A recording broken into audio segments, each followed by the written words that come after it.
Welcome to this Get Answers special from the team here at Which. I'm Lucia Ariano, host of our weekly Which Money podcast. And over the next few weeks, we're going to be sitting down with some brilliant experts, all with amazing inside knowledge on how best to save you money. Now, you might have seen them across social media or perhaps on your TV screens. And it's my absolute pleasure to say that with me today is the founder of the hugely successful Cheap Holiday Expert brand, with hundreds of thousands of followers on social media and a website brimming with hacks and advice, cheapholidayexpert.com. I'm talking about Chelsea Dickenson. Hello, Chelsea. Hello, Lucia. Thank you so much for having me. Thank you so much for coming in today. Well, our listeners might have seen you popping up on This Morning, BBC News, TikTok, YouTube, you name it. But for anyone who's not familiar with the Cheap Holiday Expert, tell us more about you. How did it all start? Oh, well, we are going back 6 years now, but I think I was in a similar situation to a lot of people where you get to the end of the year, you're thinking about your New Year's resolutions, you're thinking, I'd like to do a bit more travel, but I haven't got a lot of money, which, is always the reason why a lot of us stop and end up going on the same one holiday a year or something like that. Yeah. So I decided to set myself a challenge because I came across a study. I think it was Trainline who did like a press research thing. And they found that the average British person spends £3,418 a year on holidays. Okay. Now, this is 6 years ago. I don't even want to think about how much it is now. But I remember being sat there thinking, that is a colossal amount of money. It's a lot. What could I do if I had half the amount of cash, and how many holidays could I go on? So that's what it kind of started off as. I did it on YouTube. It was some videos that my friends and family watched, and I didn't think much more of it. But by the end of the year, I'd managed to do 10 holidays. I'd done business class. Okay, it was to Benidorm. But look, we will take it. We will take it. I would take that for sure. I managed to do 3 continents. I'd gone to like Miami and New York, all on this small budget. And so I thought, you know what? I think there's something in this. And it got picked up by the newspapers and it all kind of started to snowball from there. But it didn't actually... It wasn't until 2020 when I thought, oh, maybe there's something a bit more professional in this that I should be doing. And when I thought to change it to cheapholidayexpert.com, before that, it was named after the challenge, How Many Holidays? And I did that wonderful thing of going, right, let's launch it in April 2020. The best month for launching a travel company. Why was that the best, or perhaps not the best month for launching a travel company? Well, we had everything ready to go. And then, we've got this lockdown. Do you know what? We'll be out of it in a couple of weeks. And as we all know, that didn't happen. But it was really interesting, actually, because I actually think the pandemic was kind of the making of the company in a weird way, because it made me pivot. I ended up doing a lot of what you guys do so brilliantly, which is helping consumers know their rights in terms of getting refunds. And then it was all about just, deciphering those really complicated travel rules and things like that. I spent the next couple of years helping people, not making any money at all, but actually growing that loyal base of people who love holidays and just want to make sure they are getting the complete money's worth. And that's kind of where the community was built from. And then when travel opened back up, that's when the fun began. Thank goodness. I know. Yeah. It's such an amazing story and a really fun way to start what is now the Cheap Holiday Expert. So thankfully, lockdown has lifted and you've now been able to go on. What I have seen, today I've watched so many videos of you. You're having a lot of fun. It's a lot of fun to watch. You've been on a lot of holidays. Let's start with some of your best bargains. Let's set the bar quite high. Okay. I truly think in terms of the best bargain, which I've handed money over for, has got to be I flew to Japan for £240 return. Wow. You couldn't do that these days. That is jaw-droppingly low. I know. It was pre-pandemic. I think you struggle these days. But yeah, it was flying with Aeroflot, which are the Russian airlines. So can't get those deals anymore. Right. But still, it was such a bargain. £240, and it was changing in Moscow. And it was just one of these, they call it an aerofare, but it was an aerofare that kept coming up. And therefore, I was like, I think they're probably going to, say that this is okay. With airfares, they can, change their mind on it and actually take away the cheap airfare that you found. But it had come up so often. I felt really confident about it. And I thought, do you know what? Let's give it a go. We ended up going in April, which is, a really popular time. It's blossom season. We were there for cherry blossom season. Amazing. So the hotels weren't so cheap, but the flights were very, very, very cheap. Yeah. Well, shall we start unpicking some of your advice then? Yes. And we will get to flights. So I'll ask you a bit more about how you managed to find that super, super cheap Japan flight later on. But first, shall we start with package holidays? Yeah. Generally speaking, what's your advice here? Package holidays is the one thing I always say, no matter what type of holiday that you're trying to book, whether it is a package holiday or you're doing it yourself, is that you have to test and trial different ways of booking it each time you're booking. I.e., if you found an amazing deal on Travel Republic for your last holiday, it doesn't mean you're going to find your next amazing deal on Travel Republic this time. So forget loyalty. Honestly, that's truly, I say this all the time. I'm really, really disloyal when it comes to booking my holidays because ultimately price is king. Yes, you want to factor in whether, somebody has a good rating and whether they're going to give you the good customer service as well. That's important. But ultimately for myself and for so many people, the price is going to be the number one factor that you press book on these holidays. So for package holidays in particular, I think it's so, so important to be shopping around and to not just looking at one places. There are comparison sites that do this for you, like icelolly and Travel Supermarket, but also break it down. Take a look at what you're getting as part of that package and look at the hotel yourself and the flights yourself and put them back together. Which one are you going to save more money on? I saw a really interesting tip that you gave in a video today, one of the many videos I watched. And it's about finding the cheapest dates. So if you know where you want to go, this I thought was brilliant. Yeah, I love this because a lot of us, I think, have got those bucket list hotels or resorts that we are desperate to go to. But in peak season in particular, it's so expensive. So one thing I always say to people is actually be so flexible with when you can go and you can save hundreds and hundreds of pounds. Now, there are a few ways to do this, but for package holidays, one of the easiest ways that I found it is just Google the name of the hotel resort that you're after and follow it up with Love Holidays. Now, Love Holidays is a brand you can book your hotel through it. I'm not saying you should book your hotel through it. I'm just saying they have got a very good tool. Well, we'll get to the booking bit in a moment. Yeah, so. Exactly. So what you do is you do that and it brings up a calendar view, which will tell you how much it costs to go on every single date in this calendar. And you can just scroll through and it will literally tell you the cheapest date that you can go on. So I went to a 5-star luxury, beautiful resort in Turkey in May. It was back in May. And it was £1,700 for the week to go there. And yet when I double checked it using this method, I saw that you could go in December for around £800. Amazing savings, aren't they? The same holiday. Yes, you might not get the same weather, but for that kind of holiday, you're saving a lot of cash. That's just one of those knowledge is power moments, isn't it? Yes. And so once you've done that, you can then search on a comparison website and find the very cheapest deal. Yeah, that's the one thing I say. The book doesn't stop there. Once you've found, you're essentially using it for the data. Once you've got the data, it's up to you to double check it, shop around and make sure. You could end up saving even more money on it by, putting it through a comparison website like that. So yeah, that's one of my favorite feelings is when you know that you've saved a fortune compared to just booking the week before. It's an amazing feeling, especially, when you're saving hundreds of pounds, if you're going away as a 4 or as a group. Amazing. I love that. And you've just mentioned something that brings me nicely onto all-inclusive holidays. So this is your holiday to Turkey. Yes. Where you tested out, as I understand it, a few different types of all-inclusive holiday. Right. Where do we start? How were they? How did they compare? Well, the reason I did this was there are so many 5-star all-inclusive hotels and resorts in Turkey. It's a minefield. But some of them are £300 for the week and some of them, as I said, are £1,700. And you just go, hang on, excuse me, what's the difference here? And I think it's the thing I really wanted to showcase was that 5-star doesn't mean what a lot of people think.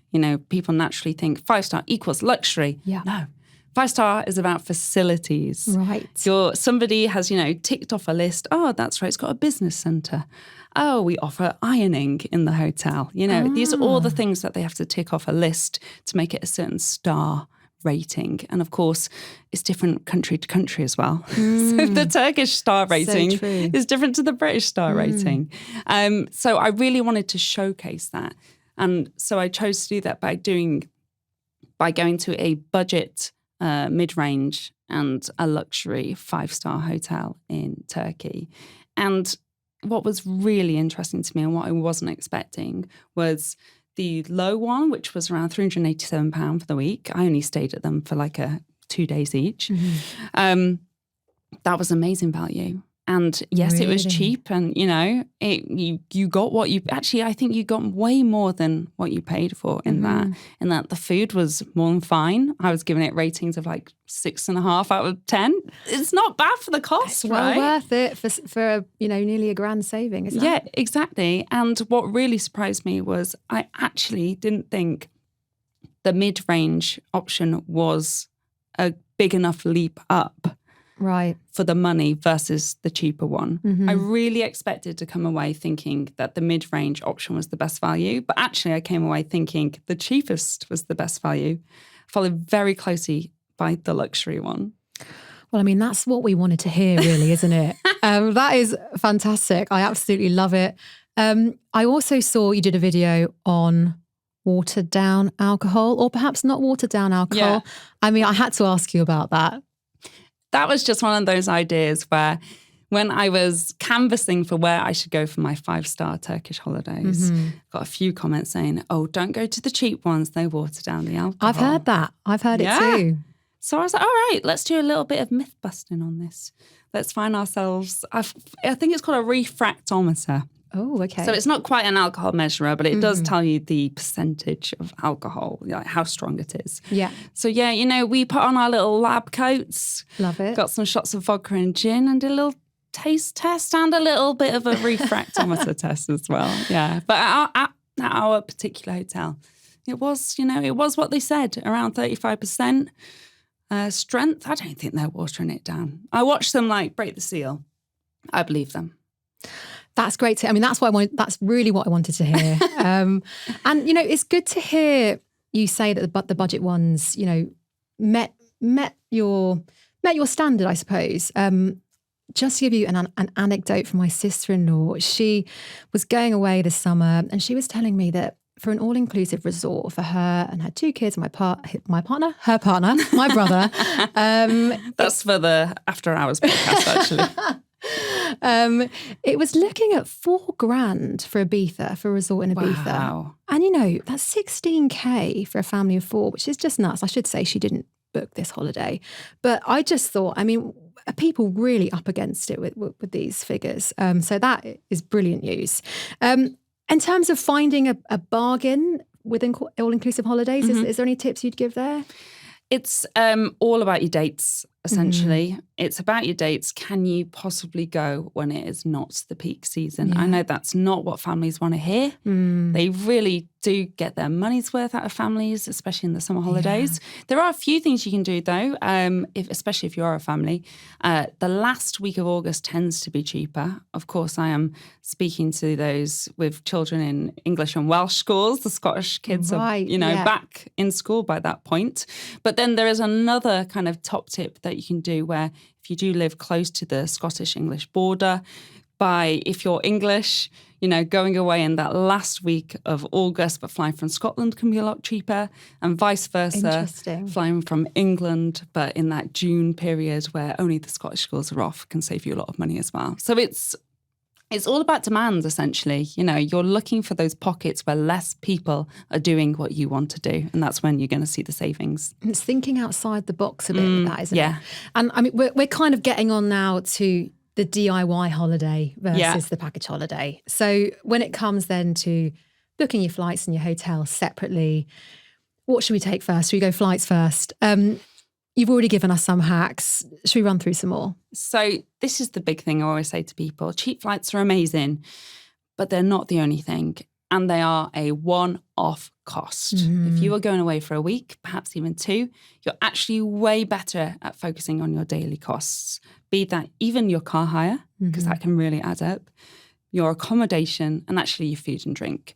And therefore, I say to people, it can be nice sometimes, especially if you're doing a DIY where you're finding your own accommodation, do it backwards. Find the accommodation first. This is particularly the case if you've got a real bucket list kind of hotel you want to go to, or just you want to be at the coast, or you want a beautiful sea view, where you are flexible on where you want to go, but you know the kind of holiday you want to go on.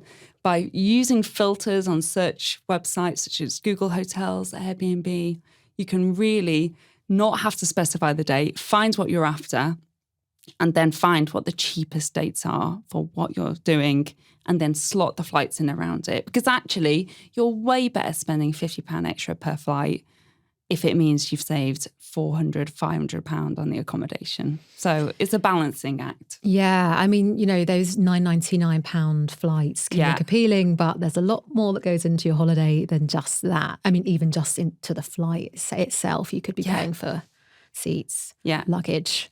Yeah, and that's another massive thing is who are you flying with? Because actually, if you know you need luggage, you are better flying with the airlines that give it, you know, as part of the package. So your British Airways and Jet2 and TUI, where they actually include a decent amount. And when I say decent, I mean you're allowed to take a handbag and a suitcase on the flight with you. You will not get that with EasyJet, Wizz Air, or with Ryanair. You've just got that small bag.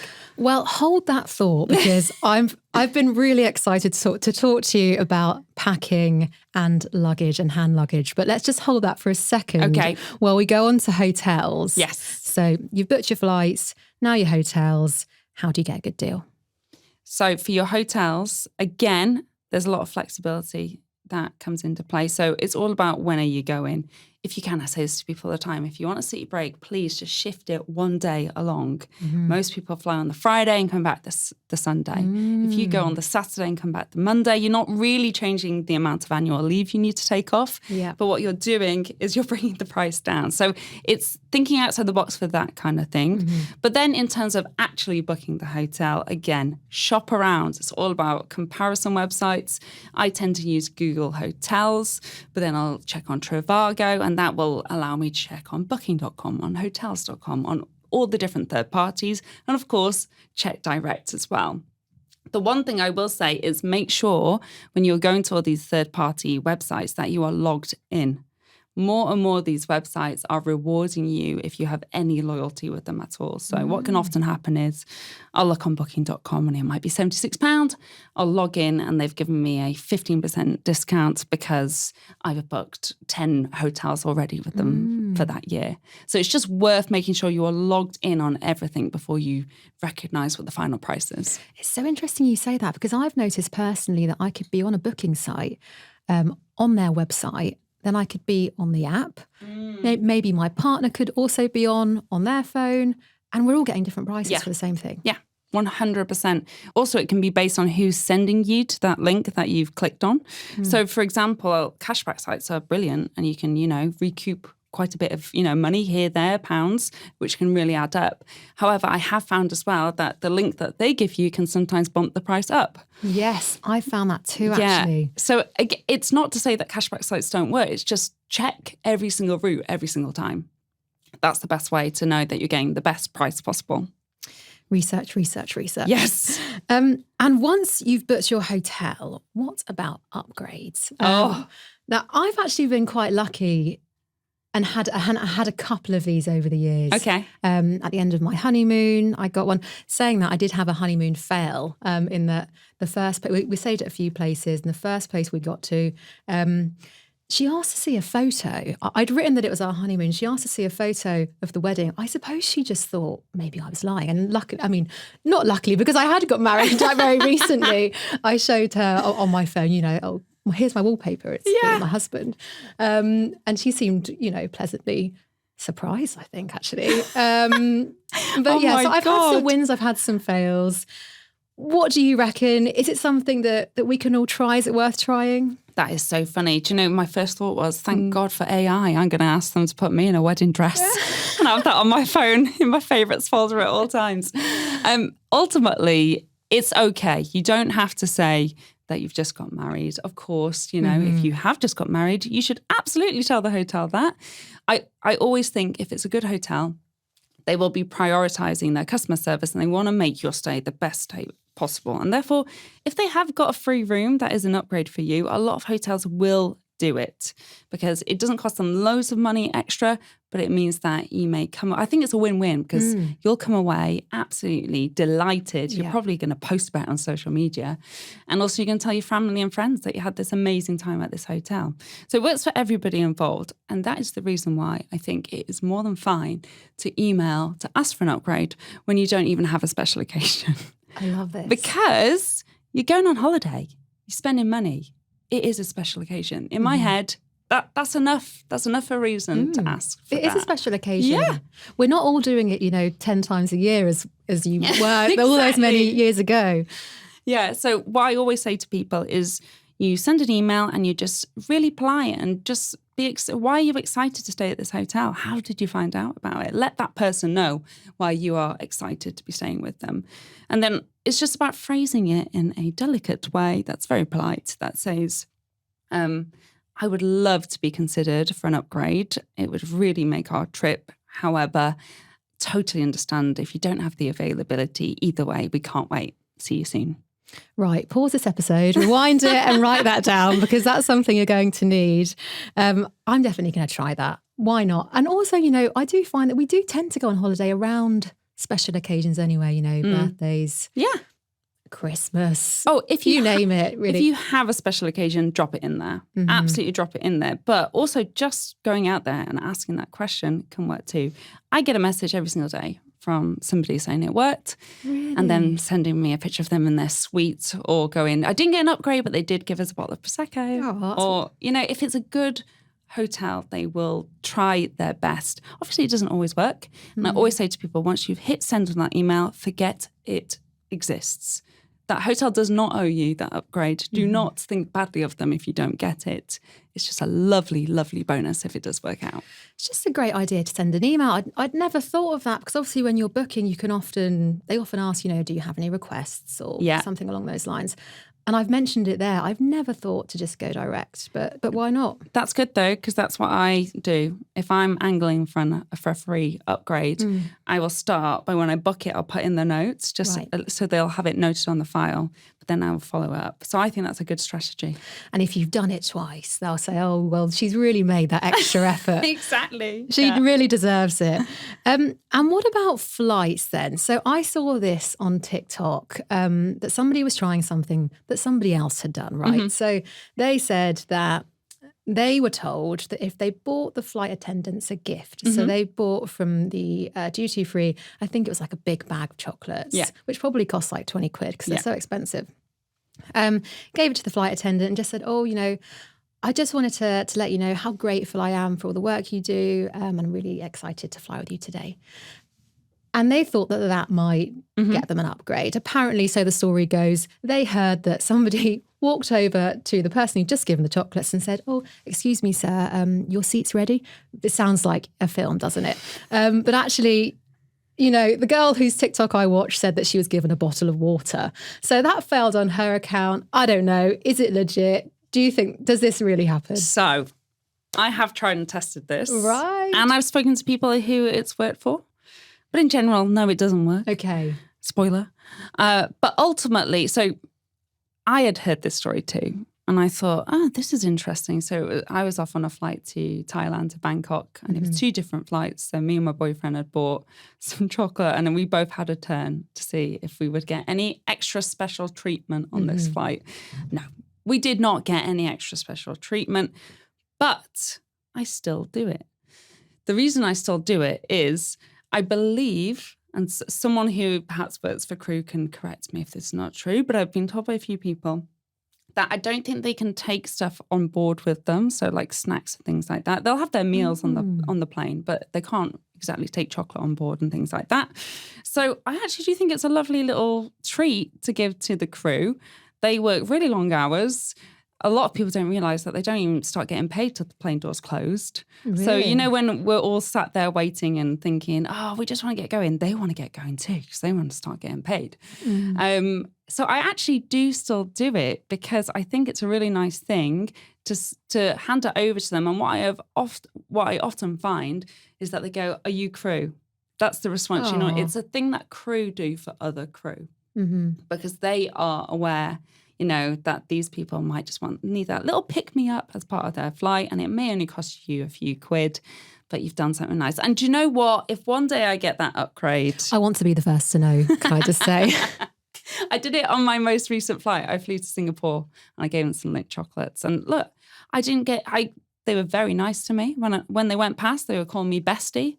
That's essentially what I paid for. I paid my way in chocolates to be called bestie on my flight. Yeah. Well, you might have got an extra drink out of Exactly. I think it's another thing. You do it not expecting to get anything out of it. And actually, the act of giving is a lovely thing to do.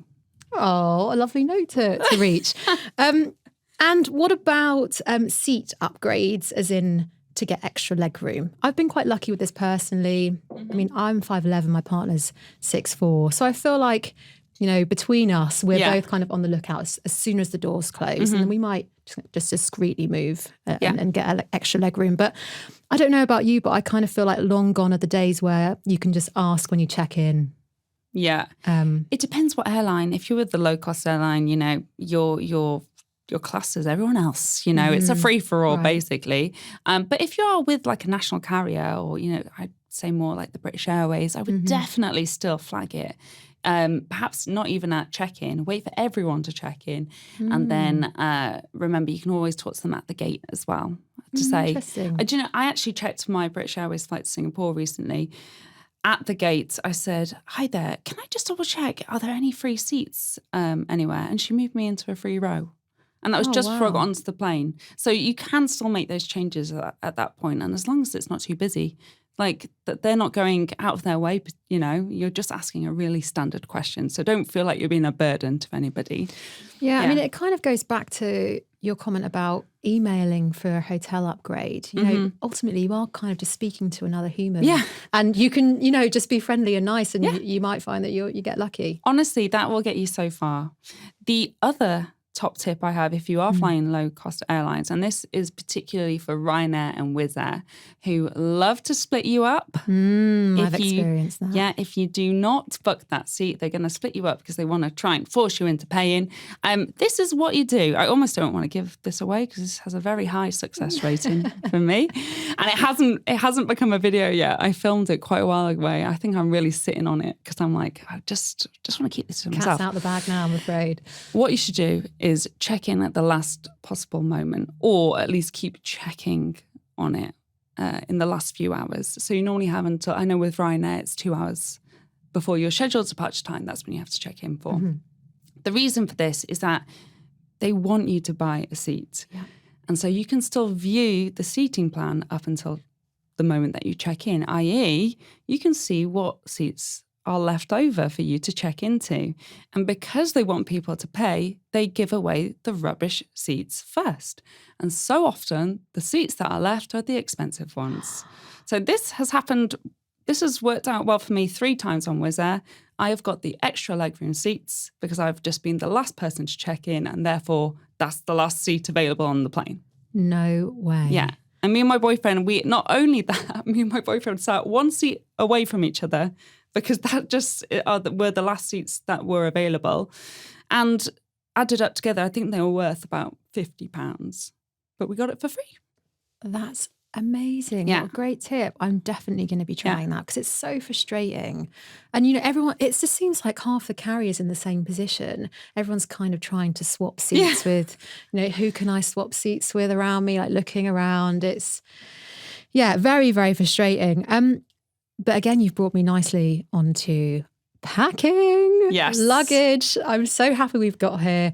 And we're talking about maximising your hand luggage allowance. And I know you've tried a load of hacks for this. Some of them are pretty bonkers. Yes. Some of them seem like absolute gems. So start us off. Okay, so I think the first one that I tried out, actually, I'll start with a classic because this is certainly nothing new. Everyone's done this at some point or other, I kind of think, but the duty-free bag.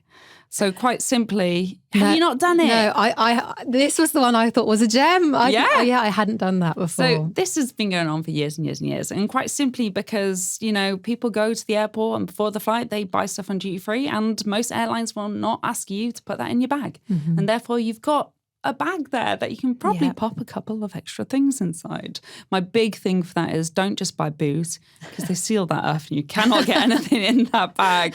So you want to be buying something that isn't booze related. The other thing is they do have these self-checkouts these days. So you can often just get a bag without buying anything. That we can't condone that. Of course. You can buy some chewing gum. Buy a little packet of chewing gum. There you go. I mean, you could always ask them for a bag or ask to buy a bag. Exactly. Who knows, it might work. Exactly. 10p, give them the 10p that they're due. And so that can be a really good thing. And I know of people who have bought stuff from duty free in the past and they just bring it on every single flight. So they buy something from duty free once and then that's their bag for their extras for every single holiday for the next 10 years.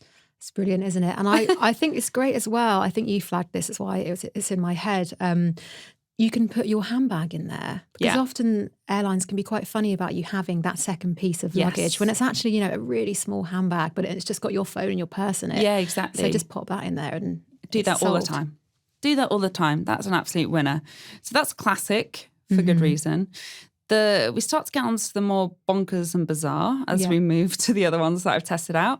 One was I was packing once and I got my travel pillow and realised that I had a zip. And I had seen the pillow hack had gone viral. Had you seen that? The big pillow. No, I hadn't seen that. So someone had taken their pillow out and stuffed it with clothes and taken that to the airport. And that has gone massively viral all over TikTok.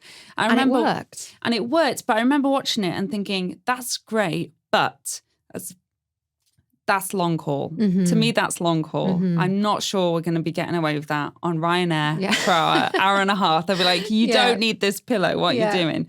So I was a bit reluctant because I was like, it's a great hack, but I don't think many people would actually try it out for themselves. I saw my travel pillow, noticed it had a little zip on it, and I went, hang on. Unzipped it, took out the memory foam inside and went, look at all this space that I could potentially pack. And I feel like those little travel pillows are much more acceptable for these short haul flights. Definitely. And they don't make you pack them in. So I stuffed it full of my pants. As you do. Got quite a few pairs in. You know what it's like packing for a 3-day trip. So you take 10 pairs of pants. Stuffed it all in with some T-shirts and all those other stuff. And I gave it a go. And absolutely no problems. Amazing. Yeah, that one is... Honestly, it makes me laugh so hard because I know so many people who have done it. And I've even been at the airport where I've overheard people going, oh, yeah, I saw on TikTok the travel pillow. It's full of stuff, And it went, and lots of people have done it. I'm sure people have done it before and since, but that went very viral for me. That has probably been watched about 20 million people watching me stuff my travel pillow full of my pants. That's fantastic. So, I mean... You've also been stuffing some other bizarre things. I mean, a fisherman's vest, you call it? A fisherman's vest. I would say, though, what you're describing as a fisherman's vest, actually, it's kind of a pretty trendy vest right now, isn't it? Like people wear them at festivals. I don't necessarily think we call them fisherman's vests. No. But that's what they are. So it's a vest with lots of pockets, isn't it? Yeah, well, the reason I ended up doing this is because I saw there is actually a travel vest out on the market, which is so similar, but it's £80. Whoa. And I thought that's a great idea, but no one's going to spend £80 on that. And I found the fisherman's vest for a tenner and therefore went, right, let's give it a go. Yeah. So many pockets, massive one at the back for your laptop. Yeah, that's brilliant. But it worked out perfectly because I didn't even mean for this to happen, but it perfectly matched my coat colour.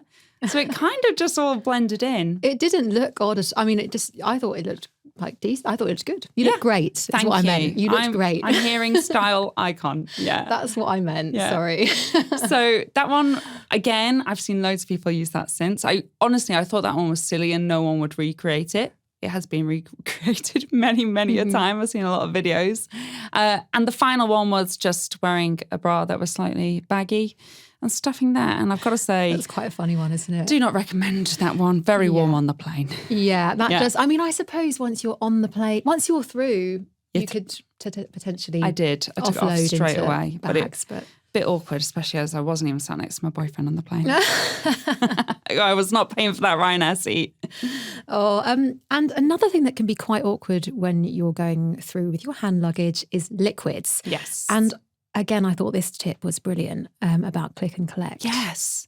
It's so good, isn't it? So lots of people don't realise that boots, you can do click and collect after security, because there are so many boots that actually after you go through that whole liquid checking process.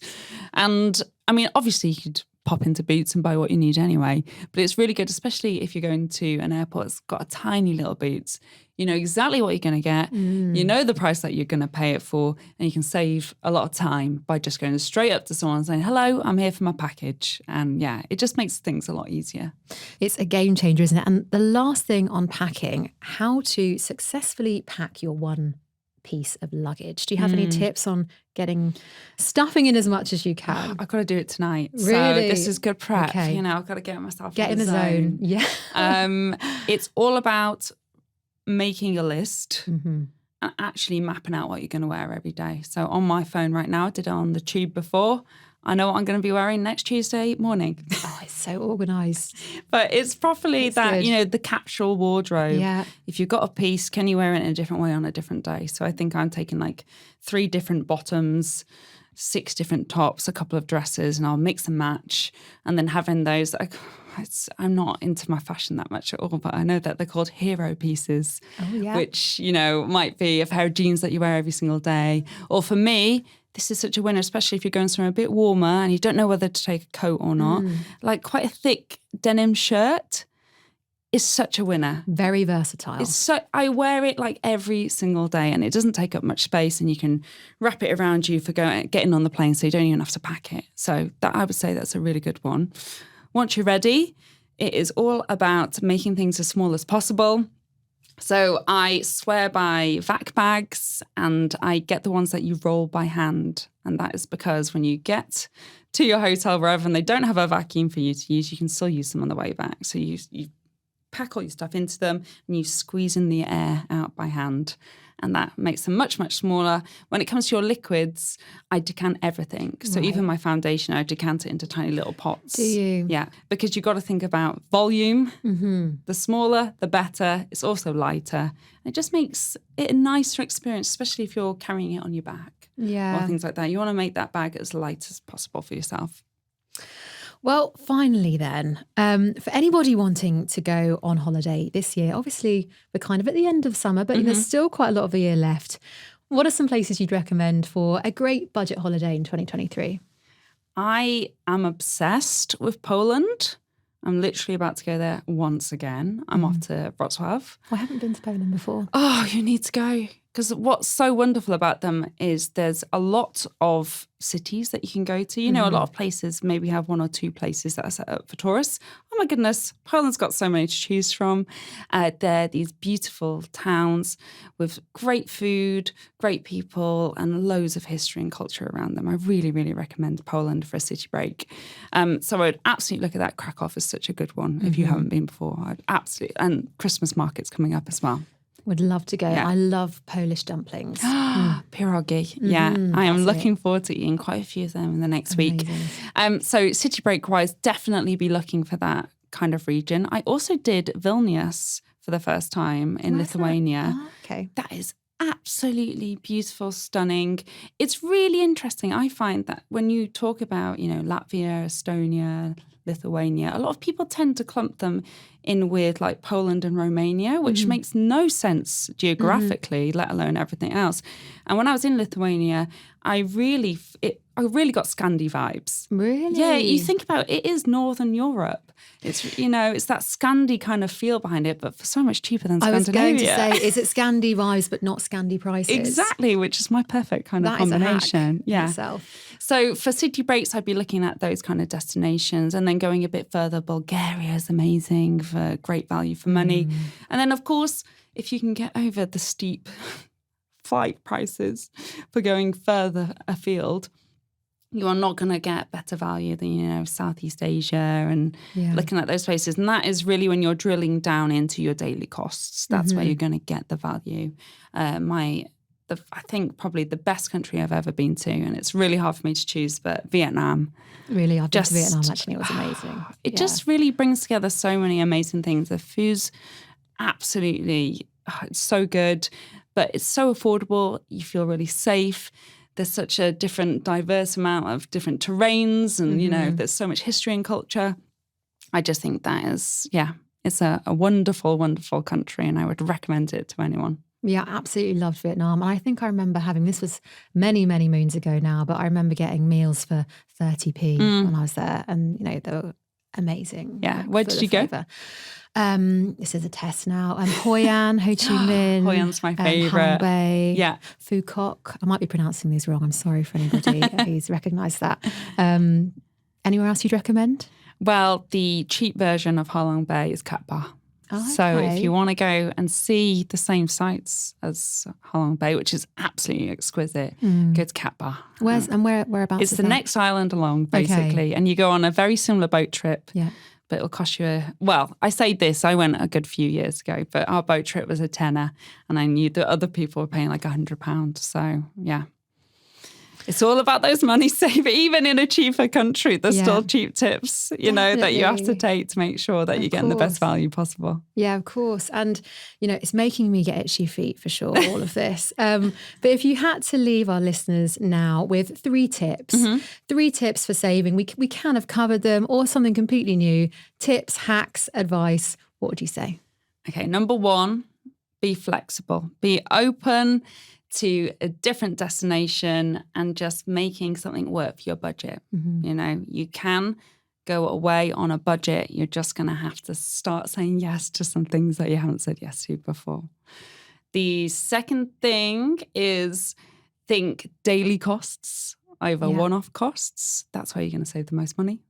And the third thing is do not forget the power of being a nice human being, and be that from asking for an upgrade or asking to move into another seat. The power of the smile gets you very far and makes you a lot of friends when you're traveling. And I think the best trips come when you really embrace that. Oh, I absolutely love it. Chelsea, it's been an absolute pleasure to have you on the show today. Thank you so much for coming on. Thank you for having me. And thank you for listening to this Get Answers special. And as I mentioned at the start of the episode, we'll be back with more over the next few weeks. If you enjoyed today's show, then make sure to check out our weekly money podcast too, and keep checking our Which Investigates podcast feed for something brand new and exciting on the way soon. And don't forget, you can get answers to all manner of questions on the Which website. Just head to which.co.uk. This episode of the Which Money Podcast was presented by me, Lucia Ariano, produced by Rob Lilly, recorded by Angus Farker, and edited by Eric Breer.